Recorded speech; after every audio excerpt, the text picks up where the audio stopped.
सुदूर पश्चिमलाई सुनजिक पश्चिम बनाउनु पर्यो। राष्ट्रिय स्वतन्त्र पार्टीको त्यो हो एजेन्डा। तपाईहरुलाई आज यहाँ आएर भेट्न पाइयो, धेरै खुसी लागेको छ। म धेरै बोल्ने मान्छे होइन। राष्ट्रिय स्वतन्त्र पार्टी तपाईहरुसँग यहाँ भोट माग्न आएको होइन, काम माग्न आएको हो। काम दिनुस् है। तपाईहरुले भोट दिनु भएन भने पनि राष्ट्रिय स्वतन्त्र पार्टीले सुदूरपश्चिम बनाउँछ।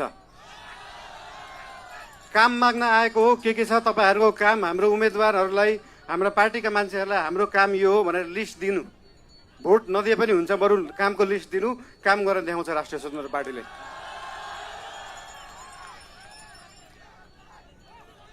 हजुर,